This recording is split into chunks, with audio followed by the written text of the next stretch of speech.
Journalism जिसे लोकतंत्र का चौथा स्तंभ कहा जाता है। आपका स्वागत है। बहुत बहुत धन्यवाद। बहुत बहुत धन्यवाद। बदलते दौर में पत्रकारिता का स्वरूप काफ़ी बदला है।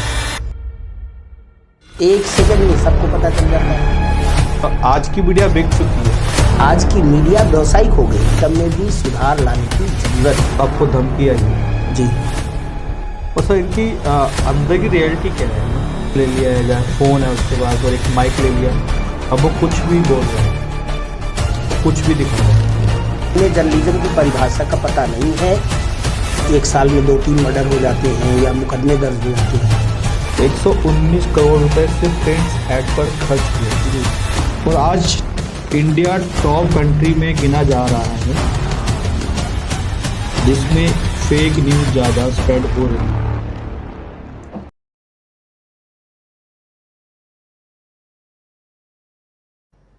जर्नलिज्म जिसे लोकतंत्र का चौथा स्तंभ कहा जाता है, जिस पे दुनिया विश्वास करती है।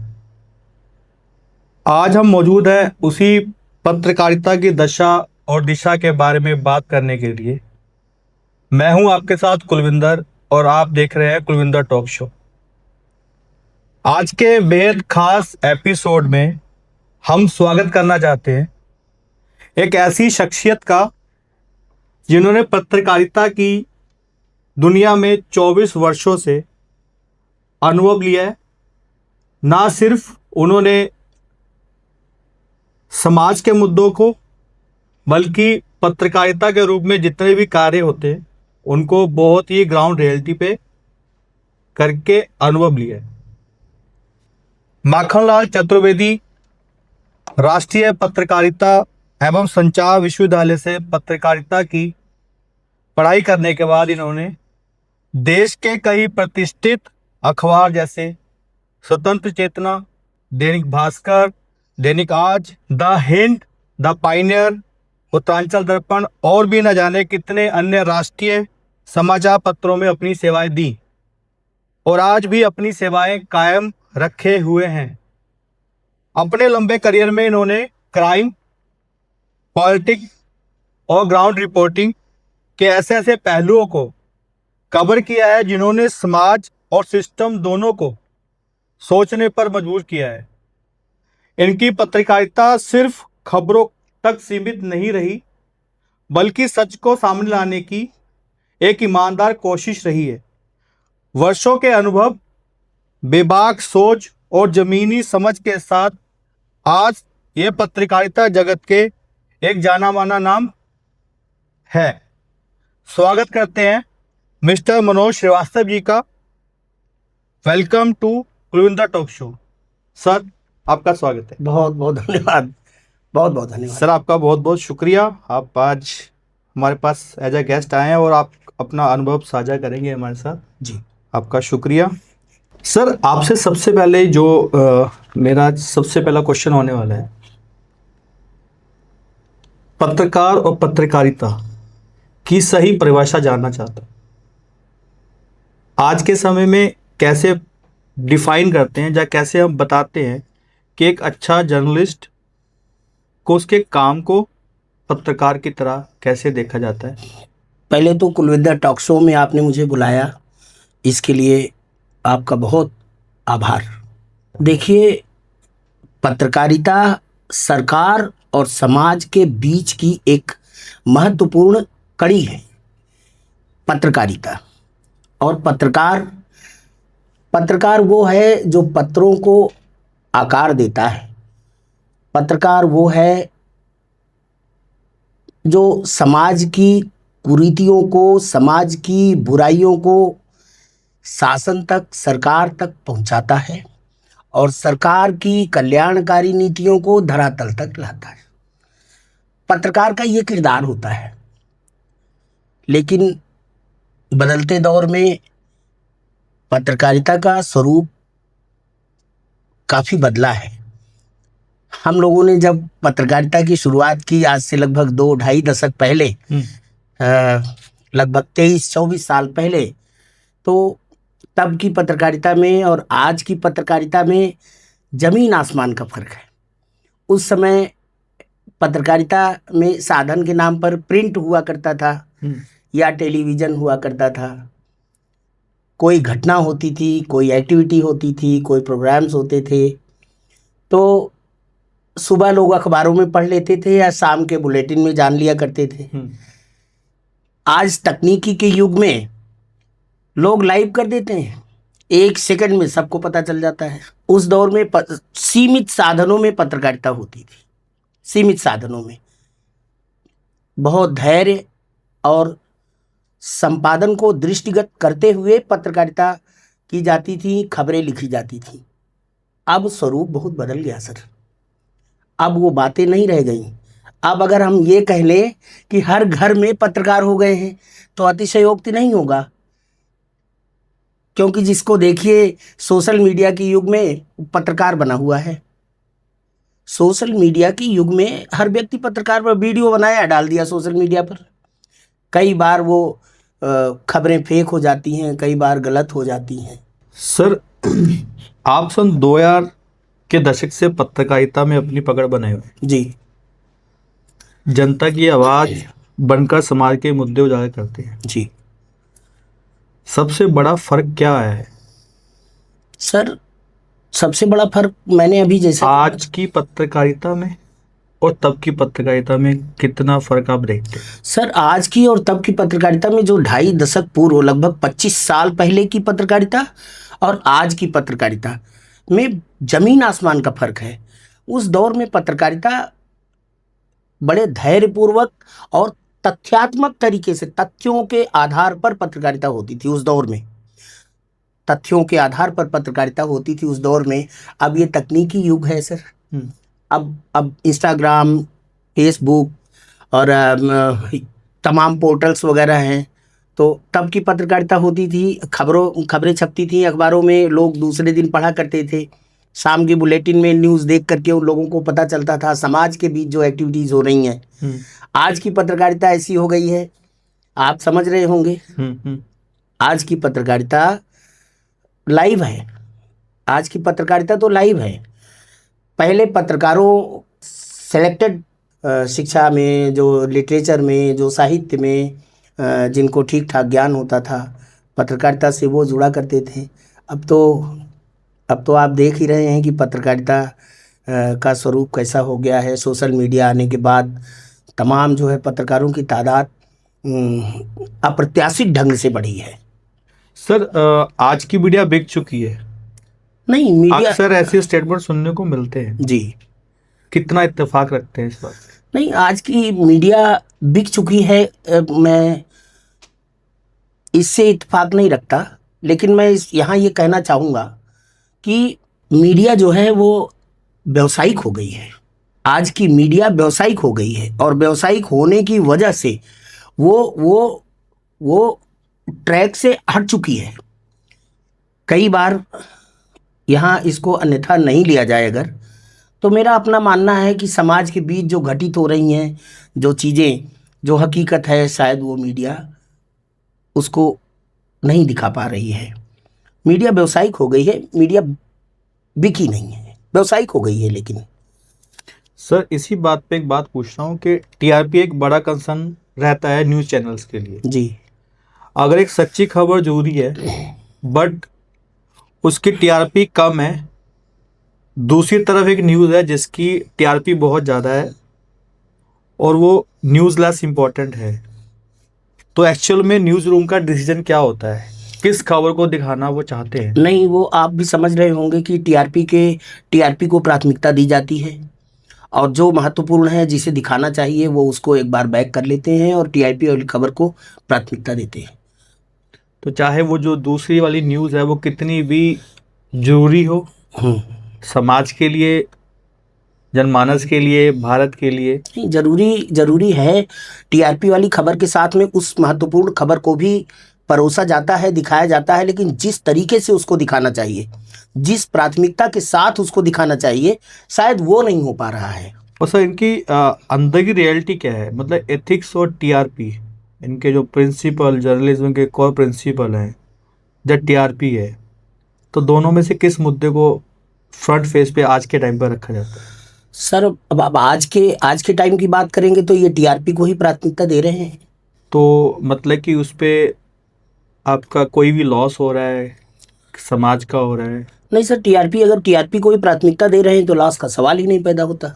नहीं, मैं ये आम जनमानस की बात कर रहा हूँ। आम समाज को कहीं ना कहीं लॉस हो रहा है सर, क्योंकि टीआरपी के चक्कर में। जो महत्वपूर्ण चीजें छूट रही हैं उससे आम समाज को कई विषयों पर और सर नुकसान जो है। गलत खबरें दिखाई जाती हैं जी जिनमें टीआरपी ज़्यादा होती है, जी। तो फिर ये उसी का पार्ट होती है? गलत खबरें दिखाई जाती हैं नहीं कहेंगे हम, बल्कि खबरों को तोड़ मरोड़ करके जो पेश किया जा रहा है, या कई बार आप देख रहे होंगे कि किसी एक खबर को हमारे सैटेलाइट चैनल पर या जहाँ भी वो पूरे दिन चलाते रहते हैं, उसी खबर को ही चलाते रहते हैं और तमाम महत्वपूर्ण खबरें छूट जाती हैं। तो इसमें कुछ मुझे लगता है जहाँ तक कि कुछ सुधार की ज़रूरत तो है। सर, टाइम्स ऑफ इंडिया का एक रिपोर्ट है, जी उसके हिसाब से इंडिया में डिजिटल न्यूज़ कंजम्पशन की बातें अगर हम करते हैं तो 70% से भी ज़्यादा यूज़र मोबाइल पे है जी जो न्यूज़ कंज्यूम कर रहे हैं। जी। क्या इससे उस न्यूज़ की गहराई सेक्रीफाइस नहीं हो रही है? खासकर सोशल मीडिया ने जर्नलिज्म को एम्पावर किया है या डैमेज किया है? नहीं सर, सोशल मीडिया ने जर्नलिज्म को इम्पावर कहाँ किया है? सोशल मीडिया ने तो जर्नलिज्म को डैमेज किया ना। पत्रकारिता लोकतंत्र का चौथा स्तंभ है। हमने जिस दौर से पत्रकारिता शुरू की उस दौर में अखबार में छपी खबरों को लोग बहुत महत्व देते थे और बहुत तवज्जो देते थे। लोग मोड़ करके अखबार को उसको सेफ रख लिया करते थे, है ना। नाम छप जाता था तो लोग उसको बहुत दिखाया करते कि नाम छप गया। आज कॉमन हो गया है अखबार में छपी खबरों। तो कैसा, ये मेरा कहना आज के टाइम पे सही होगा कि जो सोशल मीडिया पे सब चीज़ें दिखाई जाती है वो सब चीज़ सही नहीं होती है, जहाँ जो न्यूज़ पे पहले दिखाई जाती थी, जहाँ अब दिखाई जाती है, वो सही है? नहीं सर, सोशल मीडिया के तमाम प्लेटफार्मों पर जो खबरें चल रही हैं, अभी हमारी यही बात मैं कह रहा था कि अब आज के बदलते दौर में है, हर घर में पत्रकार हो गए हैं, सारे पत्रकारिता कर रहे हैं। तो सोशल मीडिया पर दिखाई जा रही खबरें जो है वो 50% तो मैं मान लेता हूँ कि चलिए ठीक है, लेकिन 50% जो है वो उसमें खबरों में खामी होती है, गलती होती है, और ये चीज़ नहीं होना चाहिए। सही है। सिटीजन जर्नलिज्म है, जैसे आप बात कर रहे हैं जी कि हर शहर में जी अब हर सिटीजन पत्रकार बन के घूम रहा है, जी। उसको एक मोबाइल चाहिए। प्रत्येक नागरिक जो है वो पत्रकार बन के घूम तो रहा है। उसके बारे में आपका क्या कहना है? नहीं, ये इस पर जो है एक प्रतिबंध होना चाहिए, इसके एक मानक तय होने चाहिए। प्रत्येक नागरिक यदि पत्रकार बन के घूमेगा तो समाज के बीच में अच्छे लोग भी हैं, बुरे लोग भी हैं, अपराधी भी हैं, वांछनीय भी हैं। जर्नलिज्म जो है, पत्रकारिता, ये पढ़े लिखों का पेशा है ना, जिसको लिटरेचर का ज्ञान है, जिसकी बौद्धिक क्षमता अच्छी है, जो वेल क्वालिफाइड है, पत्रकार तो वो है। तो सर, क्या गवर्नमेंट इस पे कुछ रूल एंड रेगुलेटरी बना रही है हाँ या उसके संज्ञान में है ये? हाँ, गवर्नमेंट के संज्ञान में है। गवर्नमेंट जो है इस पर काम कर रही है और भविष्य में इसके परिणाम देखने को मिलेंगे। क्योंकि मैंने अक्सर देखा है कि हर जो सिटीजन है, जो कि उसके पास एक फ़ोन है, एक उसने कैमरा ले लिया है, या फ़ोन है उसके पास, और एक माइक ले लिया, अब वो कुछ भी बोल रहा है, वो कुछ भी दिखा रहा है। तो ये हमारे समाज को गलत कर रहे हैं या सही कर रहे हैं? नहीं, ये गलत है और इस पर अंकुश भी लगना चाहिए और इसके मानक भी तय होने चाहिए। तो सर, अभी तक लगा क्यों नहीं? ये बहुत लंबे समय से हो रहा है। हाँ, बिल्कुल ठीक कह रहे हैं मुझे आप। लगता है कि जैसे पिछले 5 साल से मैं देखूं तो इनकी तादाद ज़्यादा बढ़ चुकी है। हाँ जी। कि आप सिर्फ, आपके पास एक कैमरा है और आपके पास माइक है तो आप पत्रकार हो गए। क्या ये सही हो चुका है सर? नहीं, पत्रकार, अब मैं वही बात तो कह रहा हूँ, उसी बात पर मैं आ रहा हूँ कि पत्रकार जो है वो एक पढ़ा लिखा, एक वेल क्वालिफाइड शख्सियत ही पत्रकार है, जिसे लिटरेचर का, साहित्य का ज्ञान है, जिसकी बौद्धिक क्षमता अच्छी है, पत्रकार वो है। माइक लेकर के, आईडी बना करके घूमने से कोई पत्रकार नहीं हो जाता। समाज में ऐसे लोगों की एक्टिविटी से बहुत गलत मैसेज जा रहा है। सरकार को इसका संज्ञान लेना चाहिए और इनके लिए कुछ मानक तय होने चाहिए। ठीक। Sir, as per recent reports India में 900 से ज़्यादा टीवी न्यूज़ चैनल्स हैं ठीक है। और 1 लाख से ज़्यादा रजिस्टर्ड पब्लिकेशन है। फिर भी क्रेडिबिलिटी का क्राइसिस इतना बढ़ रहा है। आरएसएफ, जो कि एक रिपोर्ट्स विदाउट बॉर्डर्स रिपोर्टिंग है, जो पेरिस से इशू करता है या बताता है, उसका ये कहना है कि उसके एक आर्टिकल के हिसाब से ये कहना है कि फेक न्यूज़ ज़्यादा स्प्रेड की जाती है और आज इंडिया टॉप कंट्री में गिना जा रहा है जिसमें फेक न्यूज़ ज़्यादा स्प्रेड हो रही है। इसके बारे में आप सर क्या कहना चाहते हैं? बिल्कुल ठीक कह रहे हैं ये। और फेक न्यूज़ जो है वो सभ्य समाज के लिए ठीक नहीं है। निश्चित रूप से सरकार को इसके लिए कड़े कदम उठाने चाहिए। सर, आरएसएफ एक आर्टिकल में एक चीज़ लिखता है कि नॉर्वे को वो नंबर 1 का दर्जा देता है कि वहाँ पे पत्रकार को निष्पक्षता से निडरता से अपनी बात को कहने का रखने का गवर्नमेंट अलाउ करती है। ठीक है। और जहाँ तक भारत में देखा जा रहा है कि बहुत सारे पत्रकारों का मर्डर हो जाता है, मार दिए जाते हैं या गायब की कर दिए जाते हैं। तो उस बारे में आपको क्या कहना है कि इंडिया कहाँ खड़ा है, भारत कहाँ खड़ा है? सर यहाँ देखिए, बिल्कुल आप सही कह रहे हैं कि निडरता और निष्पक्षता की जो बात की आपने, ये पत्रकारिता का मूल है।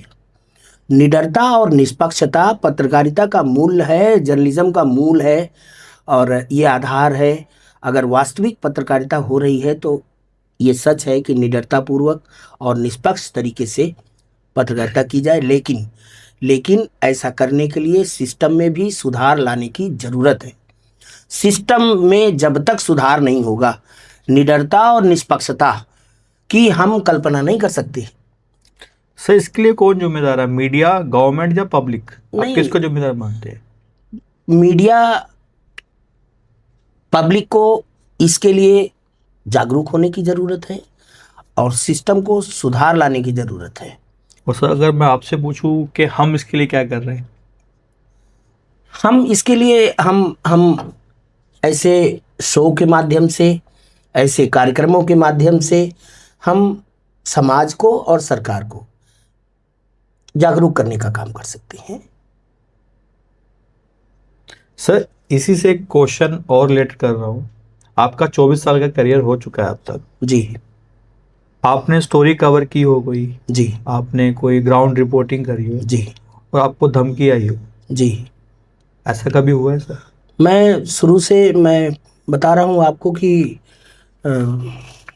मैंने 2002-3 मतलब आप समझिए कि 98 में मेरी शिक्षा दीक्षा पूरी हुई इलाहाबाद यूनिवर्सिटी से। उसके बाद उस दौर में पत्रकारों को, हम लोग जब पत्रकार को देखते थे और पत्रकारिता को देखते थे तो बहुत ताज्जुब होता था, लगता था कि यार करना ज़रूर चाहिए ये। तो 2003 में मैंने इलाहाबाद में एक मिड डे पब्लिश हो रहा था, वहाँ से मैंने शुरुआत की। उसके बाद बड़े बैनरों में काम करने का मुझे मौका मिला। दैनिक आज में मैंने 7 साल लगभग, जनमोर्चा यूपी में जनमोर्चा लीडिंग अखबार रहा उस दौर में, तो मैंने जनमोर्चा को किया, दैनिक आज को किया, उत्तराखंड में दैनिक भास्कर को किया, एनपीटी को किया, दिल्ली रहा। तो सर, कभी आपने ग्राउंड रिपोर्टिंग करते हुए कभी शासनिक प्रेशर आया हो कि इस खबर को दबा दिया जाए, या कभी उस पब्लिकेशन ने आपको बोला हो कि हम इसको आपराधिक खबरों को मैंने अपने करियर में, अपने जर्नलिज्म के करियर में मैंने आपराधिक खबरों को संकलित किया। और आप भी समझ सकते हैं कि जब किसी आपराधिक खबरों को कवर करते हुए कई बार मेरे साथ ऐसा हुआ होगा, निस्संदेह मेरे साथ हुआ है, लेकिन मैंने निडरतापूर्वक मैं अपने पथ पर डटा रहा और आज भी डटा हुआ हूँ। आज भी मैं कोई क्राइम की खबर को अगर कवर करता हूँ, लिखता हूँ, तो बिल्कुल निडर होकर के लिखता हूँ। मुझे हाँ, लेकिन ये है कि मैं दूसरे अपने साथियों को भी यही संदेश दूंगा कि खबरें जो भी हों तथ्यात्मक होनी चाहिए, एविडेंस ज़रूरी है। सर, एक इंटरनेशनल आर्टिकल है जिसमें India is world most dangerous countries for media professional. इस पर मीडिया रेगुलेटरी बॉडीज या सरकार का क्या इम्प्लीमेंटेशन है कि हर साल 2 से 3 पत्रकार, जैसे हमने पहले बात करी है, की जांच जा रही है, उसका कौन जिम्मेदार है?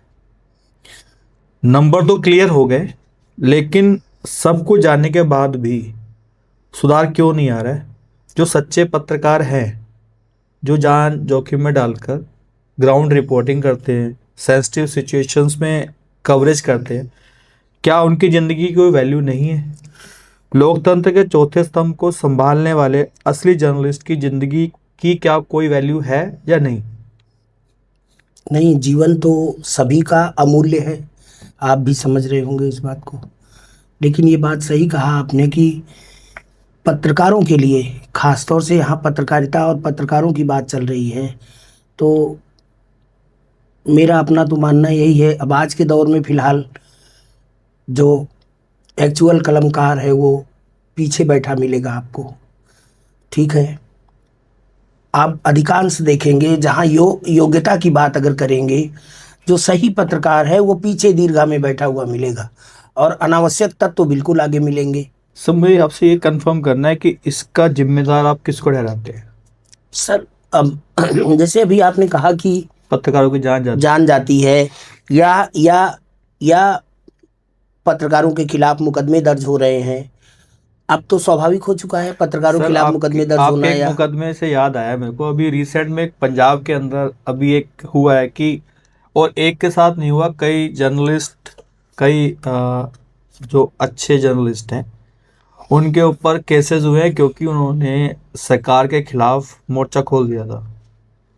शायद आपकी ये नॉलेज में है या नहीं है, मैं आपको थोड़ा सा बताना चाहता हूँ कि उन्होंने वहाँ की जो सीएम है उनके बारे में कुछ बोल दिया गया था, जहाँ वहाँ की जो पॉलिसीज़ हैं, जहाँ जो भी वो वादा करके आई थी गवर्नमेंट, उसके बारे में कुछ बोला उनके लिए, जी तो उनके ऊपर मुकदमे दायर हो गए, जी। उनकी अरेस्टिंग भी होती है।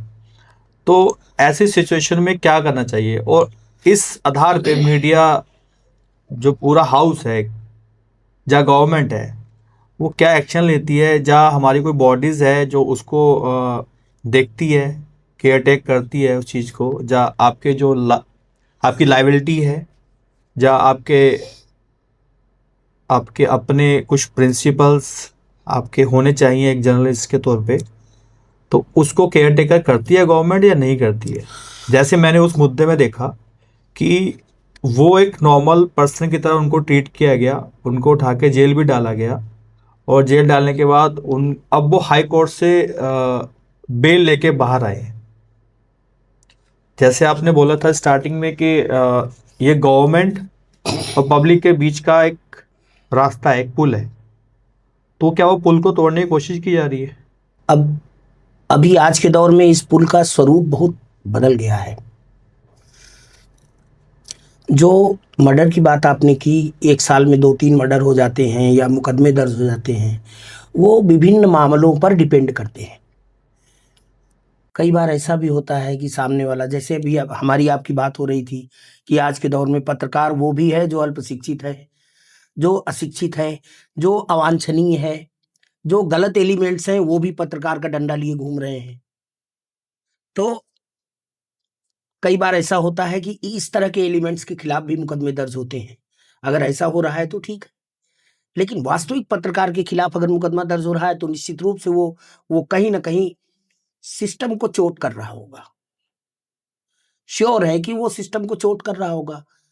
जो गलत चीजें हैं, जो गलत एक्टिविटीज हैं, जो अनियमितताएं हैं, जो भ्रष्टाचार है, जब उस पर चोट कर रहा होगा तो मुकदमा दर्ज हो रहा होगा। सर, जैसे अभी आपने क्वालिफिकेशन की बात करी जी जर्नलिस्ट की, जी।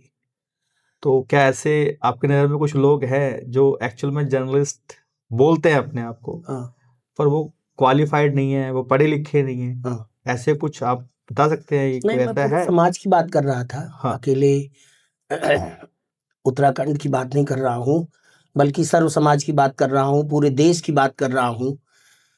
मानक तय न होने की वजह से, देखिए लोकतंत्र का ये चतुर्थ स्तंभ है, पत्रकार पत्रकार अगर कोई है तो या कोई संपादक है तो उसके लिए कुछ योग्यताएं अर्हताएं निर्धारित होनी चाहिए।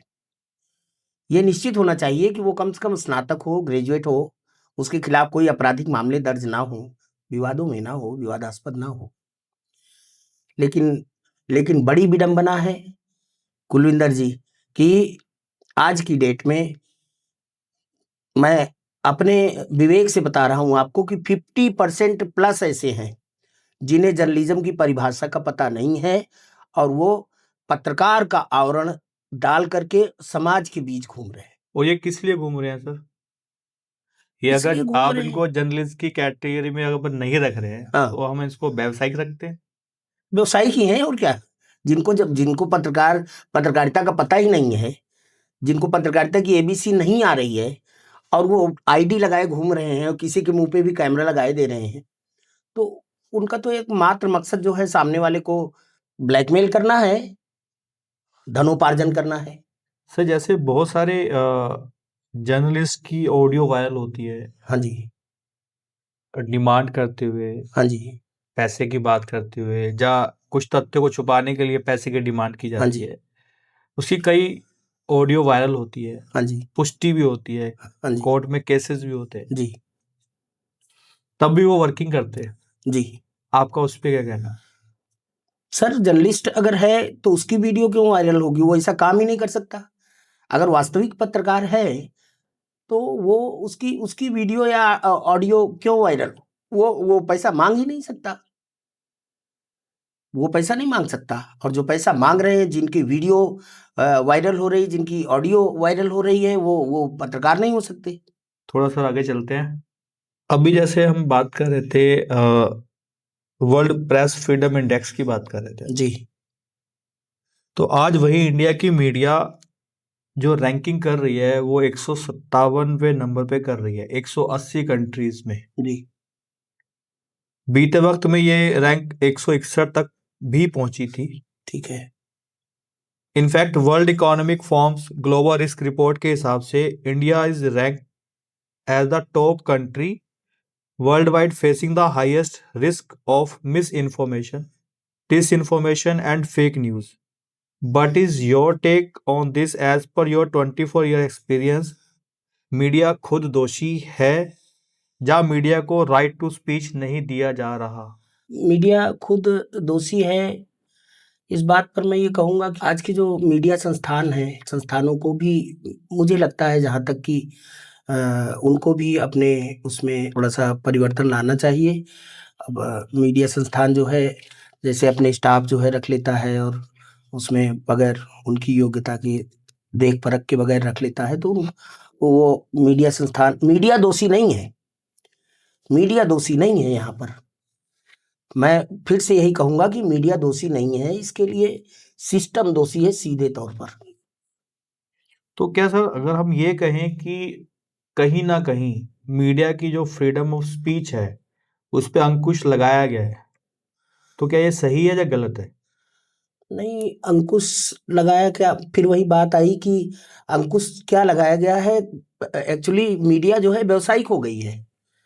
व्यावसायिक से मेरा मतलब ये है कि मीडिया को, किसी संस्थान को यदि कहीं से कोई लाभ मिल रहा है तो कई बार ऐसा होता है कि वो वहाँ की जो सही चीजें होती हैं वो उसको नहीं दिखा पाते। सर साल 2024 से 25 तक मोदी गवर्नमेंट ने 119 करोड़ रुपए सिर्फ प्रिंट्स एड पर खर्च किए हैं, जी, एज पर रिपोर्ट जो हम देखते हैं। न्यूज़पेपर को मिलने वाले सारी सरकारी एड से जनरेटेड रेवेन्यू एथिकली कितना सही होता है? क्या हर न्यूज़पेपर सच में एड प्रिंट करता है? क्या वो न्यूज़पेपर खुद भी प्रिंट हो रहा है या सिर्फ रजिस्टर्ड डॉक्यूमेंट्स के अंदर ही सीमित हो जाता है? अब यहाँ सर ये कहेंगे कि जो जो विज्ञापन गवर्नमेंट के द्वारा द्वारा जो जारी किए जा रहे हैं अखबारों को, जो लीडिंग अखबार हैं, जो सर्कुलेटेड बैनर हैं, उनको अगर ये ऐड दे रहे हैं तो चलिए मान लेते हैं, वो तो ठीक है, सही है। लेकिन विज्ञापनों का करोड़ों रुपया, यानी जनता की गाढ़ी कमाई का करोड़ों रुपए प्रतिवर्ष अनावश्यक तरीके से बर्बाद हो रहा है। और वो ऐसे बर्बाद हो रहा है कि जो जो साप्ताहिक पाक्षिक अखबार हैं उनमें इस तरह की शिकायतें आती रहती हैं, शायद आपने भी सुना हो। इन्हें सिस्टमैटिक करने की जरूरत है। साप्ताहिक, पाक्षिक, मासिक, ये जो अखबार और मैगजीन वगैरह हैं, छपते हैं कुछ और दस्तावेजों में कुछ होते हैं, क्योंकि सर्कुलेशन के बिहाफ पर ही विज्ञापन मान्यता इनको मिलती है, इनके रेट आवंटन होते हैं। तो सर्कुलेशन कुछ होता है और अक्सर वास्तविकता कुछ होती है। तो इस नजरिए से सरकार का जो विज्ञापन के मद में जो पैसा जा रहा है, उसमें मेरा अपना मानना है कि करोड़ों रुपए बर्बाद हो रहा है और इसको कायदे से इसकी जांच होनी चाहिए। सर, जो इसकी ऑडिट बॉडी होगी, जी जो उसको देखती होगी जी और कि कितना पैसा अलॉटमेंट हुआ है या कितना दिया गया है, जी। तो क्या वो भी शामिल है इसमें? नहीं, इनको जो अखबार है, किसी को टाइटल मिली है आरएनआई से, वो अखबार पब्लिश कर रहा है, उसके विज्ञापन मान्यता हुई है, तो उनको मानक भी दिए जाते हैं कि इस मानकों के आधार पर ही अखबार छपेंगे, तो वो मानक पूरे होने चाहिए। मेरा ये कहना था। अभी अभी हालिया मैं बताऊं आपको, अपने उत्तराखंड की बात कर रहा हूं कि कई पत्रकारों की यहाँ मान्यता रद्द की गई। तो उनका बेस क्या था? किसका? पत्रकारिता की या न्यूज़पेपर का जो मान्यता रद्द की गई है, उनका बेस क्या था? नहीं, मान्यता जो रद्द की गई है उसमें उनके उनके कागजों में, उनके उनके दस्तावेजों में खामियां पाई गई और जांच के दौरान जो है वो जो है कागजात पूरे ना होने के कारण उनकी मान्यता रद्द कर दी सर, गई। मुझे एक छोटा सा एक चीज़ और आपसे पूछनी है कि जैसे मेरा कोई न्यूज़पेपर है, वो रजिस्टर्ड होता होगा आरएनए के अंदर, जी टाइटल अलॉटमेंट होता है जी। और पेपर प्रिंट होते हैं, पब्लिकेशन हाउस से होते हैं, सारी चीज़ें होती हैं। तो क्या ये कितने टाइम बाद इसका ऑडिट होता होगा, या इसकी जो सर्कुलेशन बॉडी है जो उसको देखती है सारी चीज़ों को, वो कितने टाइम बाद इसका ऑडिट करती होगी या देखती होगी, या ये चलता रहता है और जब कभी गवर्नमेंट जागती है तब इसको देखती नहीं नहीं, ऐसा नहीं है। टाइम टाइम पर इसका जो समयानुसार जो है वो ऑडिट होता है, लेकिन अखबार की टाइटल आने के बाद में फिर जब अखबार आपका पूरी तरह सिस्टम में आ जाता है, तो उसके बाद समय समय पर जो निर्धारित समय है उस समय पर ऑडिट होता है। ऑडिट की औपचारिकता होती है। है? जो एड अलॉटमेंट हो रहा है, अगर हमें ये जानना हो कि कितना एड किस न्यूज़पेपर को, किस पब्लिकेशन हाउस को अलॉट किया गया है और उनकी सर्कुलेशन क्या है, उनके पेपर्स कितने डिस्ट्रीब्यूशन हो रहे हैं और कहाँ-कहाँ हो रहे हैं, तो इसकी जानकारी पब्लिक को कैसे मिलेगी? नहीं सर, इसके लिए अब इसकी सत्यता जानने के लिए, इसकी प्रामाणिकता के लिए अगर आप आरटीआई डालिए, जन सूचना अधिकार के अंतर्गत आप इसका डिटेल संबंधित विभाग से मांगिए, तो सब कुछ दूध का दूध, पानी का पानी हो जाएगा, बिल्कुल क्लियर हो जाएगा। जो मैंने अभी बताया आपको कि आरटीआई के माध्यम से, मतलब लूट मचा रखी है, माफिया बैठे हुए हैं। काशीपुर में आपके बगल में ही माफिया बैठा हुआ है, 7 अखबार है उसके पास, और 7 अखबार को 7 तिरिक 21 अंक छाप रहा है वो फाइलों में। अब नैनीताल के अलग ले रहा है, बागेश्वर के अलग ले रहा है, सब साला कुछ नहीं रहा है। 50 अखबार है। अब जिसको कहिए मैं उसी को फोन करके मिला दूं, भैया तुम्हारा कितना अखबार, तो बोले 50, और वहां फाइलों में 5,000 है। कि सरकार का करोड़ों रुपया अनावश्यक जा रहा है विज्ञापनों के नाम पर। वो अगर उसकी आरटीआई में आप मांग लीजिए कि किन अखबारों को कितने विज्ञापन जा रहे हैं और इनका कितना सर्कुलेशन है और इनकी मशीनें कहाँ लगी हैं, कितना छप रहा है, वो सारी चीजें अगर आप बिंदुवार मांगते हैं, मांग लीजिए। अगर वो आ जाता है तो आप खुद भी पता कर पाएंगे कि क्या है ये, इसकी असलियत क्या है। सर, आपकी समझ से क्या वो 3 बड़े बदलाव होने चाहिए बाय इंडियन गवर्नमेंट और by Indian media regulatory bodies जो है, जिससे हमारे भारत के मीडिया की दशा और दिशा जी इतनी समझ आए कि हमारे लोकतांत्रिक देश का जो फोर्थ पिलर है वो स्टेबल हो जाए, खड़ा हो जाए और लोग उस पर ट्रस्ट करें, क्योंकि जहां तक मुझे लग रहा है कि लोगों का भरोसा इस फोर्थ पिलर से उठता जा रहा है। नहीं, सूचना एवं प्रसारण मंत्रालय को अभी पूरी तरह से सजग और गंभीर हो जाना चाहिए, क्योंकि अब पत्रकारिता का, जर्नलिज्म का स्वरूप बहुत बिगड़ता जा रहा है। मेरा अपना मानना है, भारत के समाचार पत्र के जो पंजीयक बैठ रहे हैं, RNI, registration of newspaper of India, यहाँ एक मानक होने चाहिए। यहाँ जिनको टाइटल ये अलाट कर रहे हैं, जिनको भी ये शीर्षक दे रहे हैं, निर्गत कर रहे हैं, कम से कम उसके लिए कुछ योग्यताएं, कुछ अर्हताएं निर्धारित हो। ये बहुत जरूरी है। अगर लोकतंत्र का चतुर्थ स्तंभ है तो आप समझ सकते हैं कि अगर अभिव्यक्ति की आजादी है, सड़क पर जो सब्जी बेच रहा है वो भी संपादक हुआ जा रहा है, तो वो समाज को कहाँ ले जाएगा? कहाँ ले जाएगा? समाज को कहाँ ले जाएगा? सर एक छोटी सी एक बात पूछती है आपको रोक के कि जो अभी आपने बोला है कि सब्जी बेचने वाला भी, अगर ऐसे लोग संपादक बन जाते हैं या न्यूज़ को स्प्रेड करते हैं या न्यूज़ को बताते हैं लोगों में, तो जाहिर सी बात है कि इसमें 100% नहीं तो 99% तो ये श्योरिटी रहेगी कि वो गलत बात को समाज में बताएंगे, जिसकी उनको ज़्यादा पूरी नॉलेज नहीं है, या उन्होंने जो देखा उसको सही समझ लिया। तो इससे तो आम पब्लिक को बहुत नुकसान होता होगा। बिल्कुल नुकसान होता तो है। क्या आपको नहीं लगता है कि जो इंडियन मीडिया रेगुलेटरी है उसको इमीडिएट एक्शन लेना चाहिए और इस पे कुछ कानून बनाना हाँ चाहिए? बिल्कुल इस पे कानून एकदम बनने चाहिए, और बहुत लेट हो चुका है। अभी तो मुझे लगता है कि संबंधित जो महकमा है, जो विभाग है, सरकार है, केंद्र सरकार है, इसका संज्ञान ले और इसके जो है मानक तय करे। क्योंकि अब सब्जी बेचने वाला पत्रकार कैसे हो सकता है? पत्रकार हो ही नहीं सकता वो। उसको आपने संपादक बना दिया, टाइटल दे दिया, शीर्षक निर्गत कर दिया आपने, वो अखबार छाप रहा है, अपने ही लेवल के 10 और बंदों को पत्रकार बना रहा है, तो समाज को कहाँ लेके जा रहा है? इसके तो लिए सर अभी तक इस पे कोई एक्शन नहीं हुआ, या इसकी किसी भी संस्था द्वारा नहीं, जांच ये हो रही है? नहीं, कुछ नहीं हो रहा है। ये हमारे बड़े दुर्भाग्य का विषय है, और बड़ी विडंबना है कि ये इस पर जो है कुछ भी कोई सार्थक कदम सरकार ने अभी तक नहीं उठाए, जबकि सरकार को इस पर कुछ सार्थक कदम उठाने चाहिए, निश्चित रूप से उठाने चाहिए, नहीं तो भविष्य के परिणाम जो है वो अच्छे नहीं है। चलिए सर, शुक्रिया आपका, आज आप बहुत हमारे धन्यवाद। कहने पे आप हमारे स्टूडियो आए, आपका आभार। और आगे आपसे यही गुजारिश रहेगी कि जितना हमें हो सके सहयोग करें और मिलकर इस समाज के लिए कुछ सुधारते हैं, कुछ करते हैं। और ये अपेक्षा रहेगी कि कभी हमारे में कोई कमी लगती है तो बहुत अच्छा लगा आप अपना आपसे, आपके स्टाफ से मिल करके, और बहुत बढ़िया लगा जिन उद्देश्यों को लेकर के आपने सफर शुरू किया है। ईश्वर से कामना है कि आपको इसमें सफलता मिले। शुक्रिया सर, थैंक यू। तहे दिल से धन्यवाद। Thank you.